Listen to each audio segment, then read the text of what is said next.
Сайн байцгаана уу?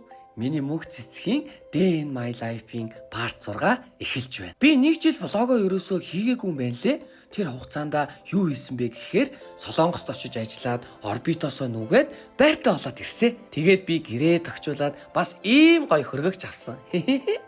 Гэхдээ хоосон л байгаа л да. Одоо миний хөргөгч, миний сэтгэл хоёрыг дүүргэх залууг хайж байгаа шүү. Call me. Яа, жаахан эморчлаа. Би нэрээ карантинаас ус ерөөсөө гойжуулж аяг тавгаа угаадгүй. Яагаад гэвэл их ус ороод байгаа юм шиг надад санагдтiin. Тэгээд би дандаа төмпөнд угаадаг мундаг байгаа биз.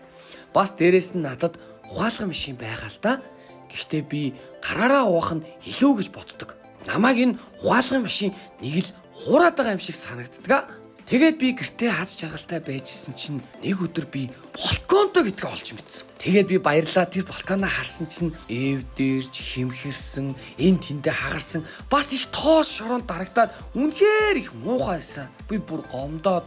Гэхдээ ер нь яагаад шинэ байрны балконууд ийм муухай гэдэм бол би балконоосоо болоод нойрны дутагдлалд ороод шүн зүүдлээд бүр унтаж чадхаа байсан. Тэгэж болоогүй 0 хүртэл сууж байхдаа балконоо бодож байгаад өөрийн мэдлгүй 3-4 цаг суудаг болсон байлээ. Хоол идсэн ч балкон бодогдоостой. Тэгээд нэг өдөр би 1 жил уугаагүй гараацтай юмнасаа уугаад зориг шулуудаад гэрээсээ явахаар шийдсэн. Би гараад байрныхаа дүүнэртэй 13 тоглосон. Гэхдээ тэд нэр үнэхээр сайн тоглолт юм байлээ. Би үнэхээр яаж тоглосон дийлэхгүйсэн. Тэгээд би гадуур явж өөр хаана хонховдээ гэд гэртээ орох гэсэн гинэт нөгөө амар балконоо дахиад санаад бүр орхооч дургу хүрээд гараацтай юмнасаа нэг балгаал орцондоо хондог болсон. Угаасаа тийм балконтой гэрт хэн онохыг хүсгэвдээ тийм бидтэй. Гэхдээ би тэр бүх асуудлаа шийдэж чадсан. Мишиг модон доторлогоо гээд балконыг маань аварч ректэлж өгдөг газар болсон. Эднийх хамгийн хямдар сайн чанарын рекер ректэлт юм байна лээ. Бас дээрэс нь энэ залуу надаа үнэхээр их таалагдсан. Ганцаархнаа ирээл манай бүх юмыг нэгхэн өдрийн дотор багтаагаад хийгээд өгсөн. Би ч бас яаж зүгээр аах вэ? Таалагдсан залуудаа харагчих гээл урдуур хойгуур нь гүгээд юмыг авч өгөөд тэгсэн их л дуртай байх шиг байсан.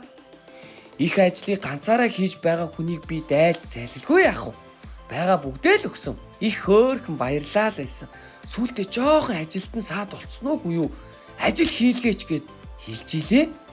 Би саад болсондоо гимшээд өөрийнхөө уудаг гараацтай юмнаас өгсөн чинь балгаснаа. Яв гэл жоохон гөлөг үүж байгаа юм шиг намайг хөөсөө. Гэхдээ зүгээрээ ингээд мишиг модон доторлогоогийн залуу маань ажлаа дуусгаад явах болсон. Би ч яах вэ? Зуурдгаараа зуураад ганц вайн уучин энтер гэсэн хаяад яваад өгсөө. Жоохон тиймхэн. Гэхдээ заавал олон доо чамайг. За ингээд манай балкон ийм гоё болсон. Эднийх метр квадрат нь 75 мянгаас 100 мянган хооронд хийдэм байлээ. Ажлынх нь хөлс нь бас багцсан үнэн гэсэн шүү.